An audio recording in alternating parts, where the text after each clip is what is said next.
Welcome to A Magical Life, Health, Wealth and Weight Loss. I'm your host, Magic Barclay, lead practitioner at Holistic Natural Health Australia and #1 best-selling author.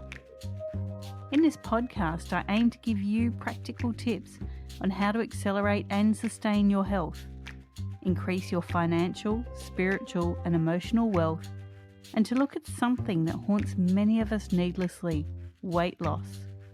In some episodes, I'll have guests available to give you even more tips, but in others, the floor is yours. Drop us a line at A Magical Life Podcast on Facebook and let me know what you would like to know more about. Now, sit back and enjoy, because it is time for you to create and truly discover a magical life. Welcome back to A Magical Life. I'm your host, Magic Barclay, and today I'm joined by Eileen Franco. Eileen is a certified holistic wellness coach from the International Association of Wellness Professionals. She helps business women to solve their challenges with perimenopause and menopause. And as a businesswoman herself, having gone through this transition, she knows how it impacts our daily lives and our career. She ended up on short-term disability. Based on her experience, she is uniquely positioned to help women reverse their current state of well-being.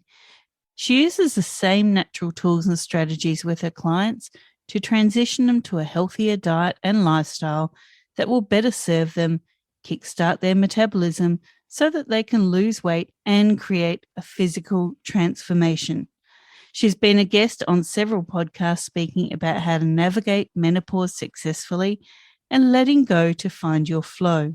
She's been featured as a holistic wellness coach in the Ultimate Guide to Becoming Your Best Self from the International Association of Wellness Professionals, monthly newsletters and social media events.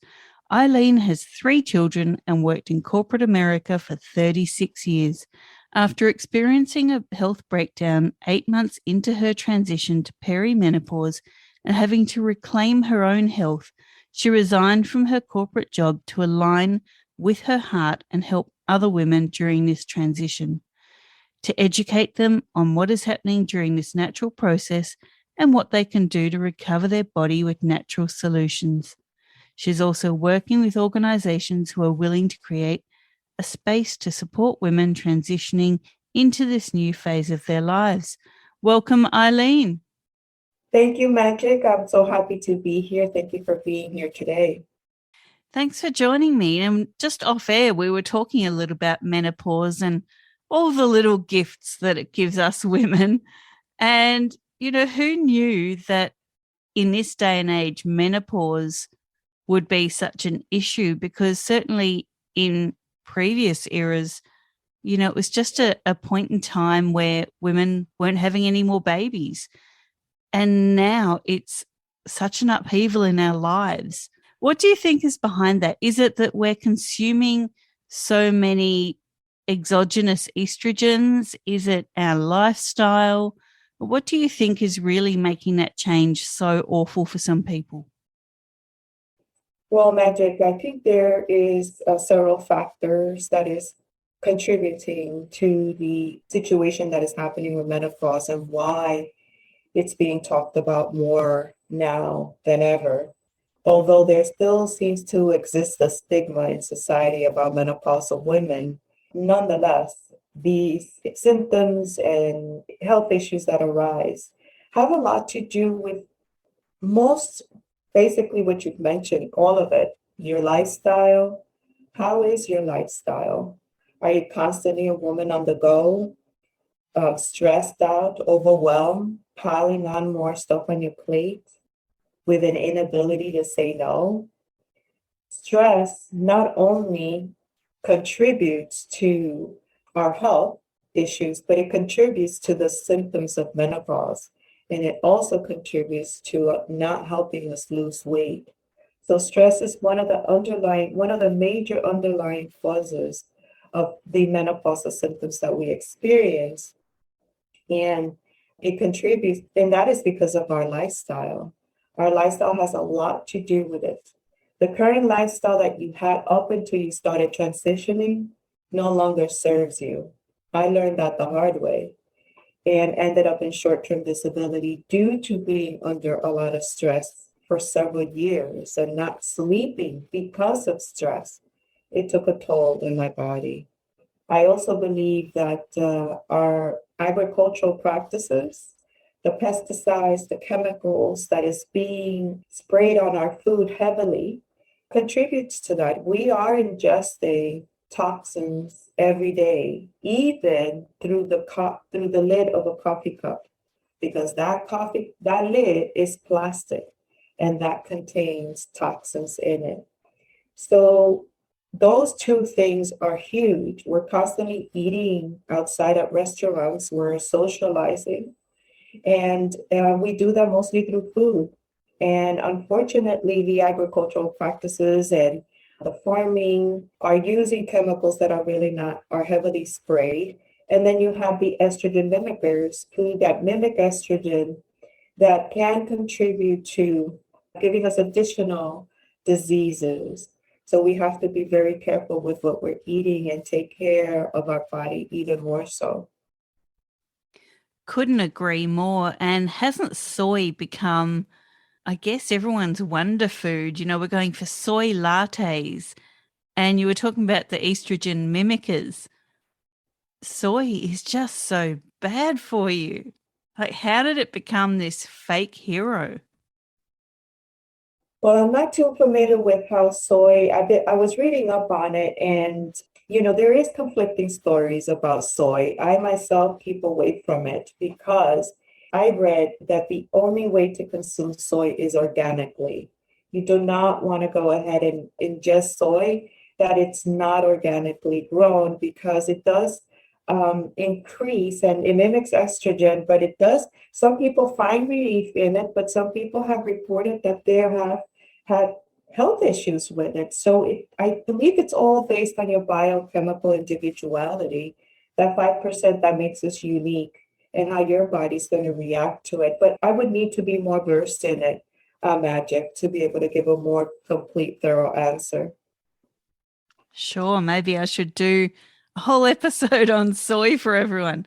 I think Yes. I will, yeah. So, look, let's get on with these questions. I ask the same questions of all my guests, and everyone gives me an array of answers, which is totally mind blowing. So, here's your first one. What can your expertise do to accelerate health? Well, given my transition into perimenopause and the havoc it caused my health, right? I ended up in short-term disability 8 months later. And that alone was a big traumatic event in my life, and it changed the course of my life and my career. I had gone to my doctor to ask for alternative solutions, and she said to me there was nothing that she could give me unless I wanted medication, and that's the way it was going to be going forward to get used to it. And I didn't want that for my health. I didn't want medication because we know that it increases the likelihood of contracting either strokes, breast cancer, cardiovascular disease, so much more, right? So it took me down several rabbit holes in finding a solution to my midlife crisis. And I became a guinea pig in trying multiple strategies that functional medicine doctors recommend for women who are transitioning into perimenopause. So the solutions I found started to alleviate my most pressing issues. I then continued to implement strategy upon strategy and was able to recover my health and well-being after having experienced a health breakdown. So today I created that program that I put myself through is how I'm able to also help women reverse their perimenopause or menopausal symptoms much faster than I was able to, because again, I was a guinea pig at the time. I wanted to see how my body reacted, what worked, what didn't. And now, having several clients gone through this and seeing their amazing results in 8 weeks, I know that I'm on the right track and it's possible. Terrific. And so your program covers 12 areas of wellness. Can you tell us just a few of those? Yes, the areas that it covers are we detox the body, reducing cellular inflammation, we balance hormones, definitely our diet, we definitely build our microbiome, we improve our sleep. Basically, areas that are very important for a woman to keep top of mind when transitioning into perimenopause or menopause because they are integrated and related. And if one area is out of balance, you're definitely going to feel the effects in others. It's like a snowball effect. So my program covers 12 areas that are very important to bring the body back in balance holistically, on a holistic level. Great. Now, we do talk about wealth here, and it's not just financial, but also personal and emotional wealth. So, what are your top tips to creating wealth? Well, I believe wealth encompasses having a complete balance in all areas of your life, but we know that's very hard to keep track of and very hard to do, right? Because we're always juggling so many hats in our lives. And there are definitely things that directly impact us and indirectly impact us. But most people tend to focus only on a few. People tend to only focus on diet and exercise, rest, hydration, which is priority. But there are also other areas we must take a closer look at. How is our relationship?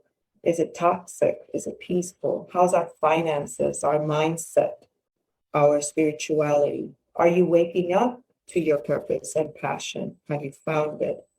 In regards to personal, I believe we must keep our health and well-being top of mind. We have to take time to daily implement self-care practices and routines that will consistently and over time improve our well-being. As we age, it is even more important to do so. We can't continue to put ourselves on the back burner and pour from an empty cup. What are some of your tips to financial wealth for all the women out there? Obviously, when we hit menopause, there's a lot changing in our lives, but maybe our purpose has changed. We're no longer raising children. We might be re entering the workforce. We might be looking at leaving the workforce and starting out on our own. Like there's a lot of changes, not just physically in our lives. So, what are some tips for financial wealth?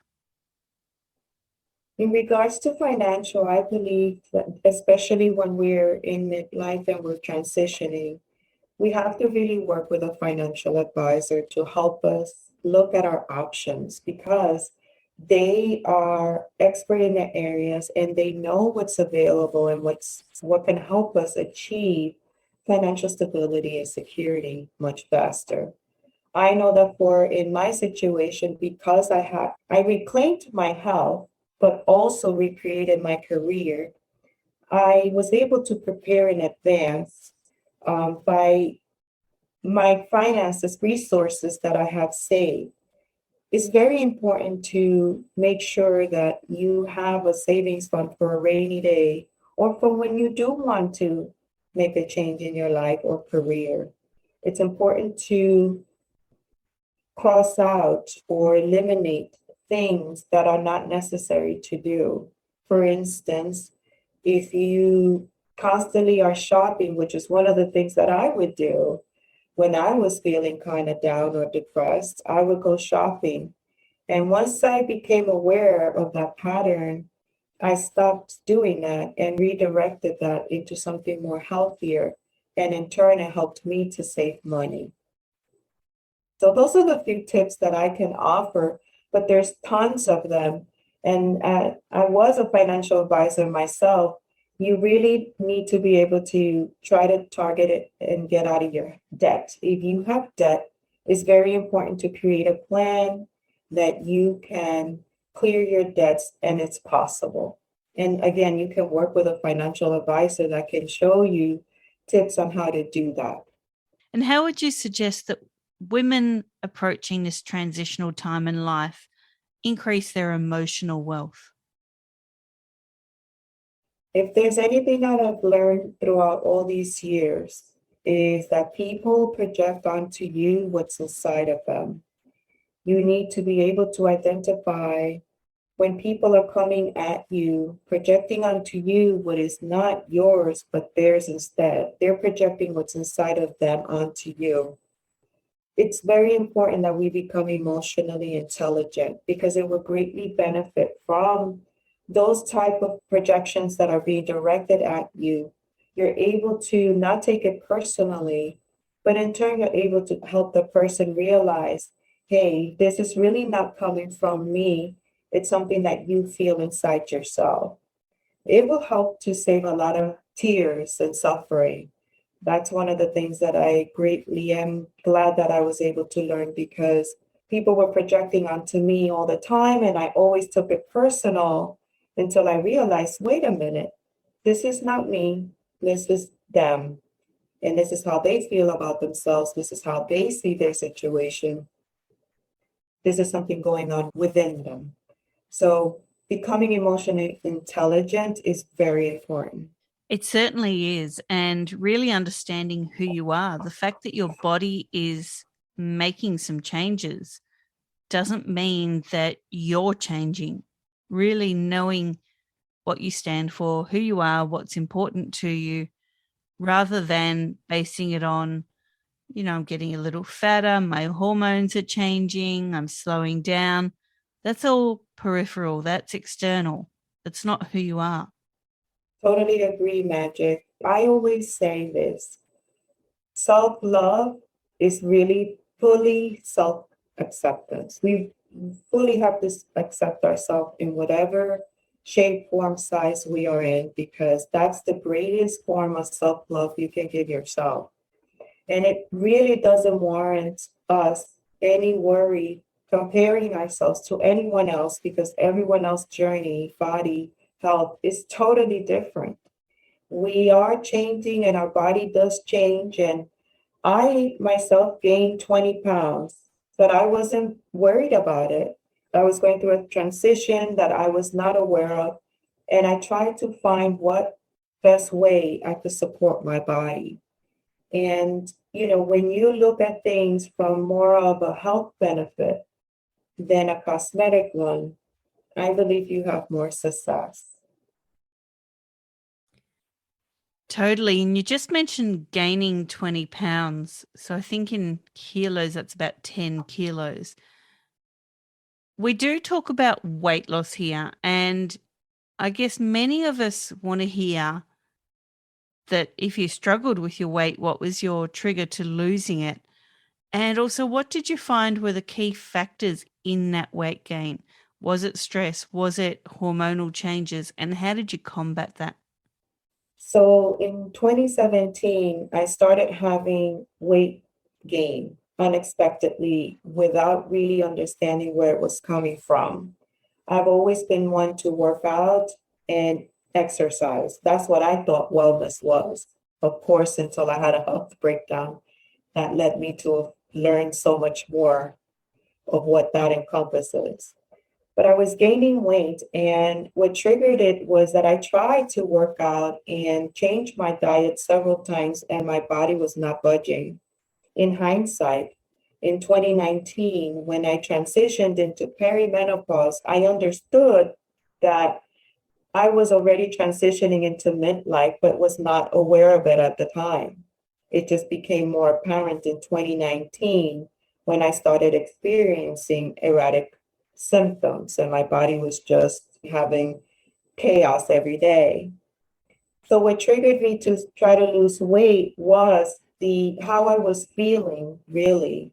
My hormonal imbalances due to the transition into perimenopause, the symptoms I was experiencing every day, episodic symptoms like hot flashes, sweating.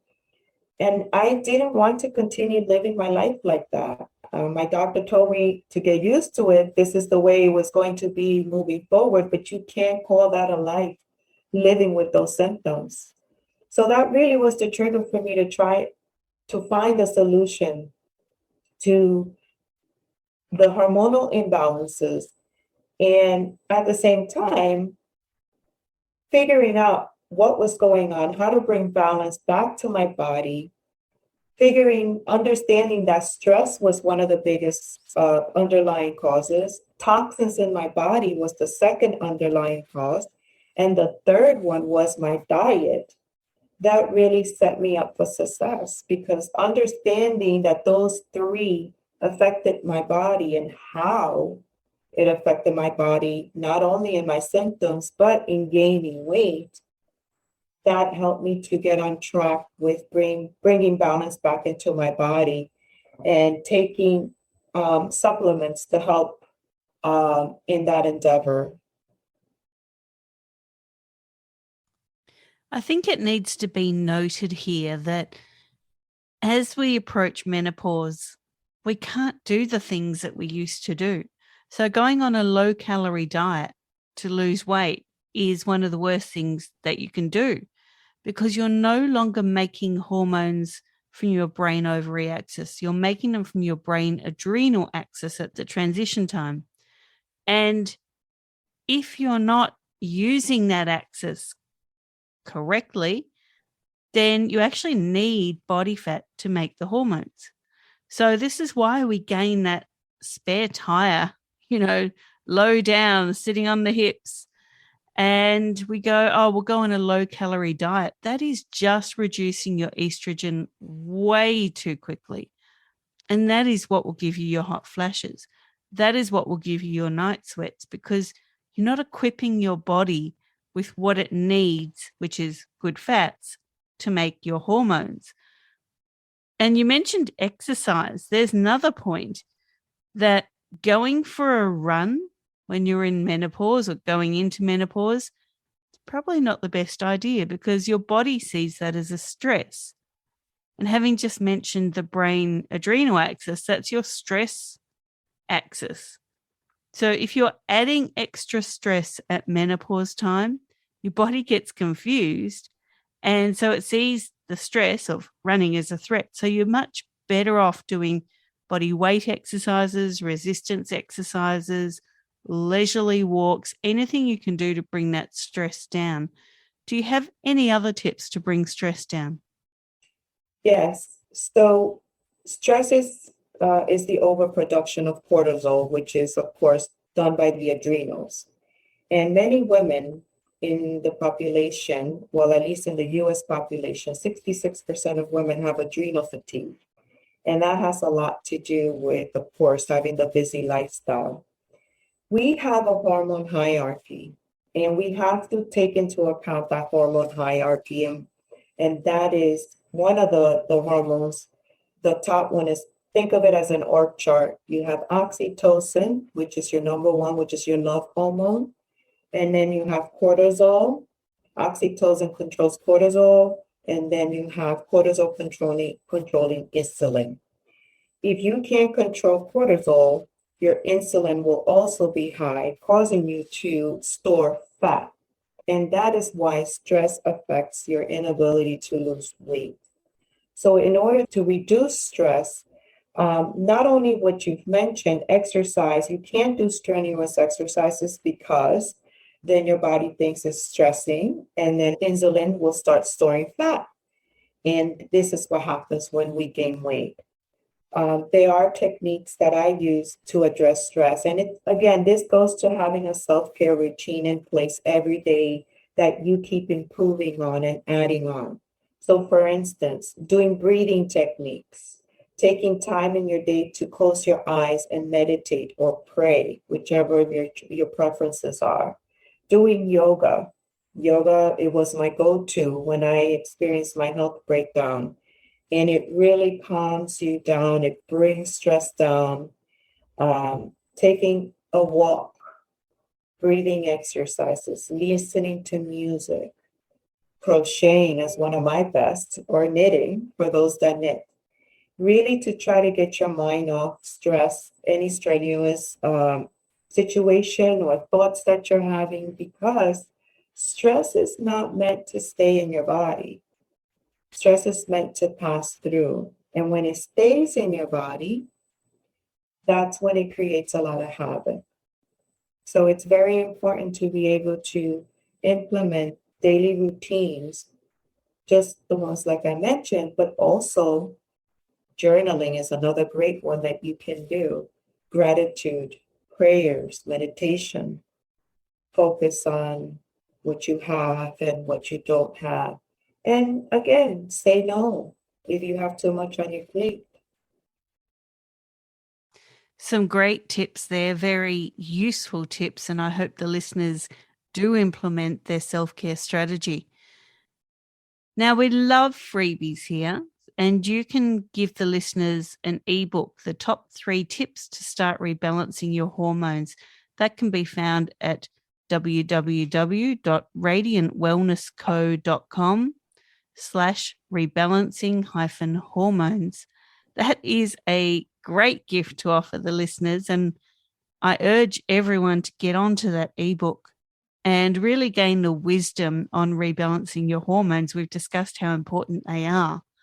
Now, you can be found on Instagram at Radiant Wellness Co, LinkedIn, Radiant Wellness Co, and there's a Facebook group, Create Hormone Balance. Eileen, it's been fantastic having you here for episode 129. And in episode 130, I'd like to ask you to come back and talk more about all things perimenopause and menopause.